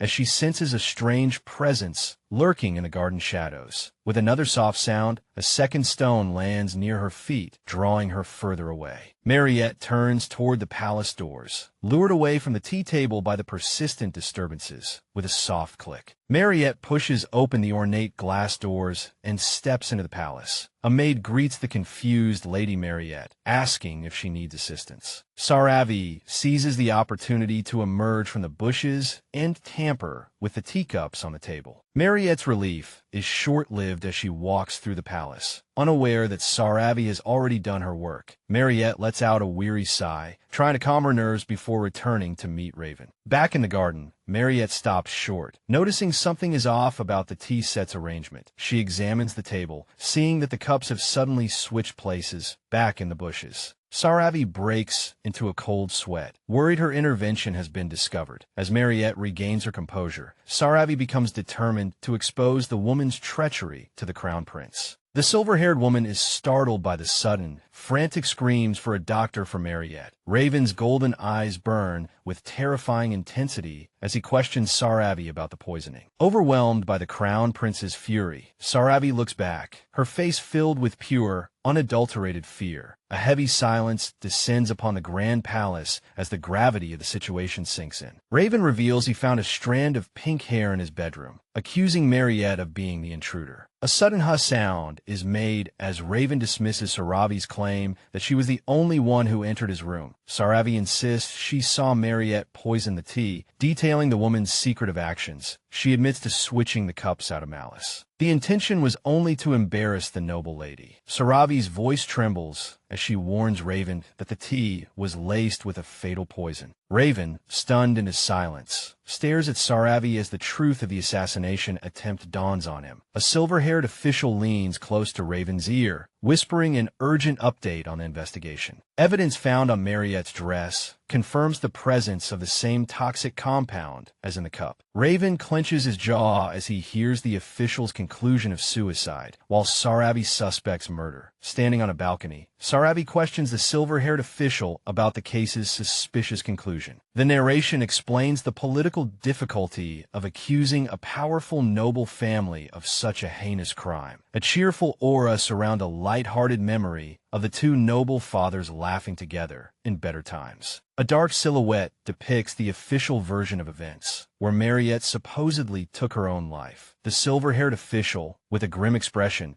confirms the tragic news to a devastated and disbelieving Saravi. Saravi hangs her head in anguish, wondering if her actions truly led to someone's death. Damien watches her with a calm expression, listening intently to her troubled confession. Damien reassures Saravi that he does not believe she is the one responsible. The black-haired man gazes thoughtfully into the distance, his profile silhouetted against a backdrop of flowers. Damien explains that his certainty comes from a deep, personal feeling about her character. Chibi versions of the two stand silently, while the man looks slightly confused. Damien insists that he trusts Saravi, prompting a sincere thank you from her. The morning sun illuminates the grand palace exterior behind a garden of blooming roses. Saravi closes her eyes and sighs, reflecting on a particularly stressful situation. A pink-haired maid with a warm, cheerful aura smiles and greets her mistress. Noticing her mistress's distress, the pink-haired maid asks what is troubling her this time. Saravi holds up a single strand of pink hair, distressed about how to confirm its owner. The maid's eyes sparkle with excitement as she realizes she might have an answer. Saravi sits on the floor, listening as the maid begins to offer helpful advice. The pink-haired maid points, suggesting that someone else has the exact same hair color. An image of the red-haired Rosalind flashes through Saravi's mind as the pieces of the memory connect. Rosalind stands elegantly in a rose garden, dressed in a gown, with a soft sound. Rosalind calls for Saravi to join her. Rosalind whispers a secret rumor about Raven meeting a lover in his bedroom tonight. Saravi is taken aback by the claim, finding the idea of Raven having a secret rendezvous impossible. The silver-haired woman stares ahead in shock, unable to believe the scandalous rumor. Rosalind insists her information is correct, leaning in to persuade the doubtful Saravi. A flashback shows the white-haired Raven heading to his office in the early morning. Panels display Raven's grueling schedule, constant paperwork, training, and late-night returns. Saravi deduces that the Crown Prince simply has no time to secretly meet any woman. Saravi straightens up in her dark dress, firmly defending Raven's character. Rosalind turns to leave, suggesting they just drop the subject since it's only a rumor. Saravi grabs her arm, reminding her that Raven's military skills make him extremely adept at stealth. Rosalind argues that he could easily move through the palace without being seen by others. Saravi realizes with horror that a secret meeting could be happening right under everyone's noses. Rosalind urges Saravi to calm down and check the bedroom herself today. A chibi panel recalls Raven's past confession that he has no romantic interest in anyone. Saravi believes that if Raven's feelings toward women had truly changed, he would have been honest about it. A dark realization dawns as Saravi begins to suspect Rosalind's true intentions. The silver-haired woman looks away, considering the possibility of being manipulated with lies. A powerful, dark determination fills Saravi as she vows to protect Raven from the intruder. The maid realizes that Saravi's break-in was actually a desperate attempt to find evidence. The pink-haired maid listens with a concerned expression as the investigation into the mystery continues. Standing in a palace hallway, the maid asks Saravi about Rosalind's strange behavior. The maid reveals that Rosalind was seen going in and out of the room earlier. Saravi waves off the maid's concerns, telling her not to worry. Entering the bedroom, Sarabi finds the red-haired Rosalind suspiciously crouching on the floor. Rosalind is startled by Sarabi's sudden appearance, as she was hiding something. Crouching under the bed, Rosalind claims she was just looking for a lost hairpin. Sarabi eyes her intently, noticing that the lost item is nowhere to be seen. Rosalind dismisses the hairpin's importance, telling Sarabi she can keep it if she finds it. With a sudden Rosalind begins to cough, drawing Sarabi's attention to her cold. Rosalind continues to cough as Sarabi questions why she snuck into Raven's room. Sarabi mentions that Raven is angry, causing Rosalind to show visible guilt and shock. Rosalind apologizes for the false rumor as Sarabi reveals that someone was indeed in the room. Sarabi explains to the pink-haired Rosalind that she witnessed someone escaping from a window. With a soft shoo, Sarabi whispers about finding a strand of hair as evidence. When Rosalind asks about the hair color, Sarabi reveals the incriminating strand was red. Sarabi wonders who would be so bold, while Rosalind remains silent and looks away. Rosalind looks down at the silver-haired woman, secretly laughing to herself at Sarabi's naivety. A dark, floral aura envelopes Rosalind as she closes in on Sarabi with hidden, sinister intentions. Rosalind suddenly plants a seed of doubt, asking if the red hair could belong to Mariette. Sarabi is visibly shaken by the suggestion that her rival could be the secret intruder. Rosalind points out the similarity in hair color, further convincing the shocked silver-haired woman. Sarabi reflects on her past impressions of Mariette, finding it hard to believe she was deceived. A dark smile appears on Rosalind's face as she mentions Mariette's long-standing obsession with Crown Prince Raven.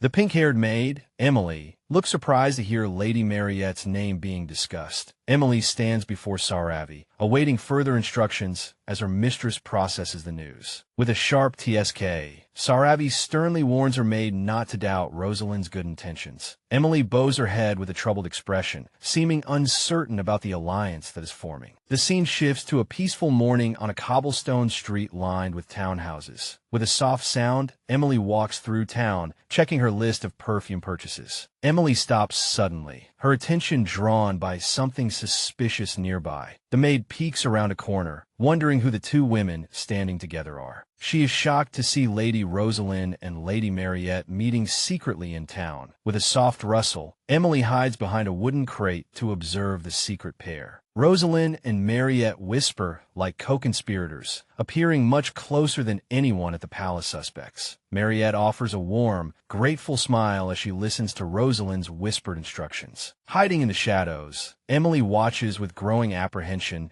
as the two noblewomen continue their private conversation. Emily suddenly gasps as she realizes the dangerous implications behind this secret friendship. Panicking, Emily decides she must return to the palace immediately to warn her mistress. Morning light streams through the high windows of a quiet, ornate palace hallway. With a soft click, Emily's hand reaches for a golden doorknob to enter. Emily stands breathless and wide-eyed in the hallway, the shocking discovery flashing through her mind. Emily recoils as she spots Rosalind and Mariette appearing together in the hallway. As Emily watches from the shadows, Rosalind warns Mariette to be extremely careful. With a bang, Emily bursts into the room to deliver her urgent report. Sarabi, now dressed in black, looks up in surprise as Emily announces she has news. Emily recounts seeing Lady Rosalind and Lady Mariette whispering intimately. Sarabi listens intently, her expression hardening as she hears about the secret meeting in town. Emily is surprised to learn that Sarabi already knew about Mariette's feelings for Raven. Sarabi confirms that Mariette's romantic interest in the Crown Prince was just as she expected. A shadow falls over Sarabi as she describes Mariette's plan to meet Raven alone. Emily asks for confirmation, worried about the true nature of the noblewoman's secret intentions. With a loud crash, Sarabi pushes open the heavy doors with desperate urgency. Emily suggests that there might be another reason for the meeting, trying to calm her mistress. Sarabi yells in fury, convinced that Mariette plans to use another aphrodisiac on Raven. A dark determination fills Sarabi as she vows to stop the meeting before Raven can be victimized. Emily watches with concern, sensing the dangerous intensity in the silver-haired woman's protective rage. With the soft sound of a paper packet being opened, the plan is set in motion. Visual panels recap Sarabi's arrival at the garden and her fateful decision to switch the tea. Sarabi demands to know why Raven would doubt her after she tried to protect him. She insists she only switched the cups because Mariette had poisoned the original tea. Raven coldly defends Mariette, claiming she is not the type of person who would kill. Sarabi gasps, staring at Raven, heartbroken by his refusal to believe her. Raven, shocked by her actions, stares intently at the silver-haired Sarabi. Raven sighs in exasperation while Sarabi clutches her head in anguish. With a loud, echoing crash, the delicate tea set shatters on the stone floor. In the darkness, the narrator reflects on the lady's return and her strange new behavior. A sense of calm returns to the Grand Palace. The morning light of a new day envelopes the garden. Sarabi enters a room in a purple cloak, her expression somber and weary. Emily greets her mistress with concern, asking how the difficult meeting with the Crown Prince went. Sarabi lets out a heavy sigh, her heart weighed down by the recent, painful confrontation. A wave of sorrow washes over Sarabi at the thought of being treated like a murderer. Overwhelmed by frustration, Sarabi leans against a wall in a moment of silent despair. Emily watches her mistress with a pained expression, sensing her deep and unspoken emotional hurt. Sarabi collapses to the floor in tears, the weight of the false accusation crushing her. Later, as Sarabi sits quietly, Emily asks for a full explanation of what happened. Sarabi explains she switched the cups to protect Raven from what she thought was an aphrodisiac, as Sarabi reveals that the teacup actually contained a fatal poison. A sense of dread fills the room. Sarabi deduces that Mariette's attempt on Raven's life proves she had no real romantic feelings. Sarabi suddenly declares with a firm tone that Mariette was not the real killer. Emily looked confused, wondering who would benefit from the poisoning if not a rival. Sarabi cupped her chin, carefully piecing together the puzzle of the poisoning. Sarabi stared ahead resolutely, insisting that Mariette had nothing to do with the heinous crime. After changing into her uniform, Sarabi reviewed the facts of the case with her loyal maid, Emily. The notebook detailed the timeline of the poisoning and Lady Mariette's shocking death. As Sarabi finished her analysis of the grim picture, Emily nodded in agreement. Determination burned in Sarabi's eyes as she vowed to uncover what happened on that tragic day. Outside the palace, rumors swirled about the upcoming Grand Festival's fireworks display. As the maids discussed potential dates, one of them looked away shyly and awkwardly. Sarabi walked through the crowd with a heavy heart, her melancholic mood casting a pall over her surroundings. The maids watched her leave, puzzled by their mistress's uncharacteristic gloom and silence. The dark memory of Lady Rosalind and Mariette whispering together haunted Sarabi's troubled mind. Sarabi decided her next step was to question Rosalind about their secret and suspicious meeting in the courtyard. Emily spoke with a male attendant to track down Lady Rosalind's current whereabouts. Emily reported to her mistress that Rosalind had left the palace very early that morning. Hearing this news, Sarabi grew even more suspicious of Rosalind's sudden and premature departure. A carriage sped through a sun-dappled, dense forest path away from the town. The scene changes to another grand mansion nestled amidst lush gardens and bright sunshine. Sarabi walked down a silent corridor, her determined figure ignored by the stern guards. Learning that Raven had no schedule for the day, Sarabi searched for him deep within the mansion. She stopped in the hallway, sensing voices coming from a private chamber ahead. Sarabi hid behind a wall, watching in shock at the unexpected scene unfolding before her. She saw Raven standing with the red-haired Mariette in a sunlit, ornate hall. Mariette looked up at the silver-haired prince with a gentle, humble, and devout expression. Raven gave a warm smile, thanking Mariette for her help and her kind, considerate actions. Mariette, blushing profusely, insisted she just wanted to do her part. Raven approached charismatically, inviting Mariette to be his dance partner for the upcoming festival. Mariette was speechless, her eyes wide with shock at the prince's sudden romantic invitation. The silver-haired man stood with a charming air, waiting for her to accept his hand. Sarabi witnessed their intimate and secret exchange, her legs trembling and her heart breaking. Mariette curtsied gracefully, telling the prince she was deeply honored by the surprising invitation. Raven entrusted the festival preparations to her and walked away with a satisfied and serene smile. Mariette stood alone in the golden light, ecstatic about her newfound favor with the prince. Saravi watched from a distance, stunned by the possibility that the two might be dating. With the heavy thud of a closing door, the silver-haired lady was left alone. The pink-haired Rosalind spun around, startled to see Saravi watching her. Rosalind, blushing and stammering, acted flustered and asked how long Saravi had been standing there. Rosalind feigned humility, claiming she never expected the prince to show such concern. Saravi was firm, addressing Rosalind by name, ready to ask a very serious question. Rosalind felt intense pressure, sensing the lady's mood had turned unusually dangerous. Rosalind, annoyed at being interrupted, wondered why Saravi was suddenly asking about that meeting. The pink-haired girl stared at her mistress, her face filled with confusion. Saravi fell silent for a moment, her gaze deepening with suspicion and hidden intent. Rosalind felt a little disappointed, realizing her news about the prince had failed to move Saravi. Rosalind was puzzled by the lady's calm demeanor, wondering how she could be so unfazed. Saravi again demanded details, ignoring Rosalind's attempt at a romantic distraction. Rosalind explained that she had merely relayed the news of Mariette's secret feelings to the prince. Rosalind tried to change the subject, asking why Saravi cared about it. Saravi flashed a brilliant and cheerful smile, claiming the news of the date was wonderful. Inwardly, Saravi was celebrating the opportunity to remove two troublesome obstacles from her life at once. The silver-haired lady leaned in closer, preparing to ask one last, crucial question. Rosalind suddenly gasped, completely caught off guard by the new question. Rosalind panicked inwardly, wondering just how much the silver-haired woman had already figured out. Saravi watched with a chillingly cold gaze, challenging Rosalind's carefully constructed facade. In the garden, the gray-haired Damien gulped down water with a loud swallow. Saravi suddenly approached the man, startling him so much he choked in surprise. She asked for more details about the tea party between His Highness and Mariette. Damien looked completely bewildered, his eyes wide as he tried to process the request. He revealed that Mariette held no romantic feelings for Raven, sending Saravi into a pensive search for answers. The silver-haired woman's gaze shifted away, her mind racing to reconcile these new, contradictory facts. Saravi reflected on the truth. Mariette was neither a lover nor the real poisoner. Memories of that tragic day resurfaced, and she questioned why the truth was buried. Visions of Mariette's death haunted her, driving her to find the real killer. Overwhelmed by the mystery, Saravi clutched her head, wishing she could just question the prince directly. Just then, a calm voice came from above, and Prince Raven was looking down at them. The silver-haired prince was expressionless, watching the two with his chin in his hand. With a soft thud, Raven jumped down, asking what they were whispering about. Saravi watched him approach, worried he might push her away again. She considered leaving quietly instead of digging up painful memories that might anger him. Raven took the initiative, directly asking Damien what happened during the tea party incident. He pressed Damien, reminding him that he was also there at the time. Damien interjected, mentioning that Lady Saravi hadn't recovered her memories since the accident. As Raven closed in on the bench, Damien watched worriedly, the tension escalating. Raven's golden eyes narrowed in concentration as he prepared to reveal a hidden truth. Sunlight streamed into the magnificent palace garden, providing a serene backdrop for the escalating confrontation. Saravi listened intently, realizing that Rosalind's visit was actually part of some kind of deal. The prince struck a provocative pose, asking if she found the story interesting. Saravi looked up in shock, holding her breath as the pieces of the puzzle began to fall into place. Raven recounted Rosalind's cruel words, mocking Saravi's so-called weak and fragile tofu mentality. Raven looked to the sky, explaining that he was trying a completely new approach at the time. Saravi let out a soft groan, realizing Rosalind's goal was simply to unsettle her mind. Realizing Rosalind had been bullying her, the silver-haired woman felt deeply struck. Saravi wondered why Raven, who had always been so distant, suddenly chose to reveal everything. Raven asked if Saravi had learned any new facts, while she watched him with a surprised expression. In a close-up, the silver-haired Saravi looked distressed, thinking that the situation was not good. A fractured memory showed a pink-haired woman and Raven's feet, with a terrifying question looming over it. Raven recalled a wicked and terrifying woman, while Saravi watched him with a wary gaze. Raven suggested they had both forgotten the shock of that day, questioning Saravi with his sharp, golden eyes. Worried she had touched upon his trauma, Saravi stammered that her memory of that time was not clear. Raven suddenly reached out and covered her eyes to help her remember everything. A chill ran down her spine as Raven leaned in and whispered in her ear that she should feel pain. From a magnificent, sunlit palace in the distance, a piercing scream suddenly rang out. From high up in the courtyard, a voice asked if there was something they needed to hear. In the sunlit garden, Raven was having a tea party, sitting opposite the red-haired Lady Mariette. Mariette, blushing with wide eyes, shyly confirmed the prince's inquiry. When Mariette suddenly confessed loudly, Raven was so shocked he spat out his tea. Mariette explained that she truly loved someone she considered incredibly beautiful. The red-haired woman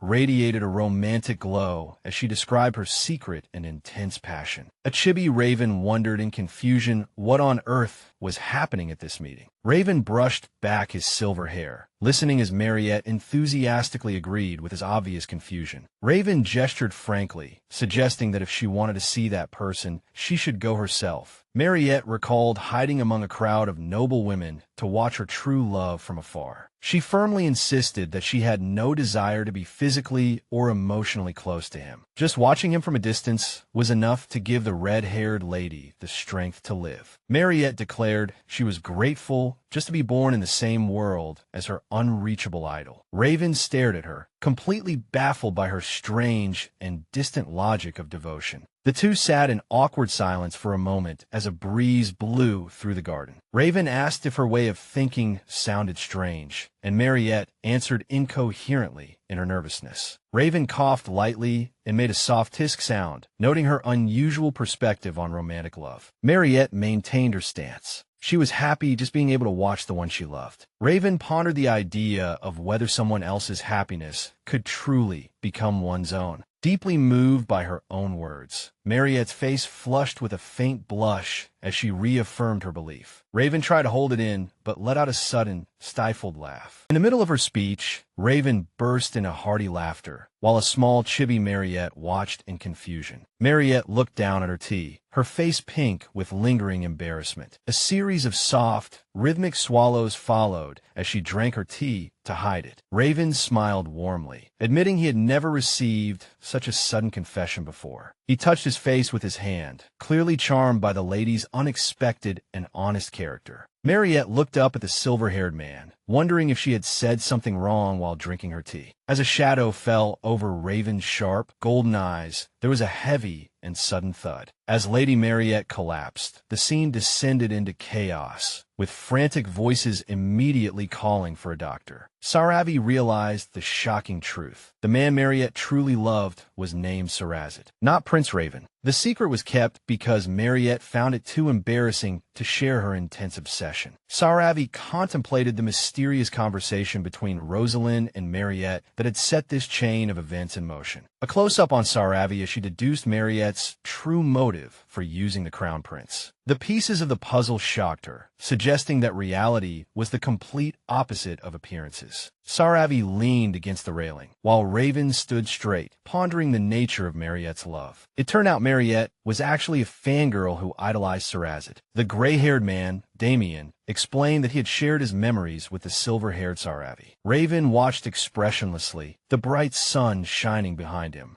Damien realized he was being ignored, while admitting he still didn't know the poisoner's identity. Saravi gasped in horror, realizing she had spoken her thoughts aloud in front of the traumatized prince. Raven looked at her with a blank, confused gaze, letting out only a soft HM. Saravi noticed that despite his suspicions of her, the silver-haired prince maintained a surprisingly gentle demeanor. The silver-haired Saravi defended Mariette's character, arguing the woman was too honest to lie. Raven agreed, admitting that Mariette seemed to be the most innocent person in the incident. Saravi felt a wave of relief, realizing the prince had no immediate plans to execute her. Raven remained wary, warning that anyone could be hiding their true face behind a carefully crafted mask. Saravi felt anxious, asking the prince to clarify the meaning behind his cryptic warning. As Raven nonchalantly adjusted his collar, Saravi prayed desperately that she wasn't his prime suspect. Beads of sweat formed on Saravi's forehead as she asked if His Highness already knew the killer's identity. The three remained in the sun-drenched garden, the weight of the investigation pressing down on them. A chilling thought struck Saravi, and her expression twisted into one of pure, utter terror. The scene changes to the magnificent palace, bathed in the warm, golden light of the setting sun. Back inside, Saravi confirmed to her brown-haired maid that Mariette's heart belonged to Lord Sarazid. The maid, Emily, paused, preparing to share another important piece of information with her mistress. Emily stared intently, her gaze a mixture of concern and growing frustration. Emily clenched her fists, saying loudly that she had already warned Saravi about this situation many times before. The small chibi maid continued her lecture, while the shrunken silver-haired woman gave a shy, awkward smile. Emily, furious that a pure lady had been deceived, ignored Saravi's soft pleas for her to calm down. The brown-haired maid let out a breath, worried she might have spoken out of turn. Saravi gently interrupted the maid's nagging, asking for help changing out of her current attire. Saravi looked exhausted as she sat on the bed, while Emily called out to her in concern. Emily was firm, insisting that the young lady should finish changing despite her mental fatigue. As Emily stared at the silver-haired woman before her, a look of shock suddenly appeared on her face.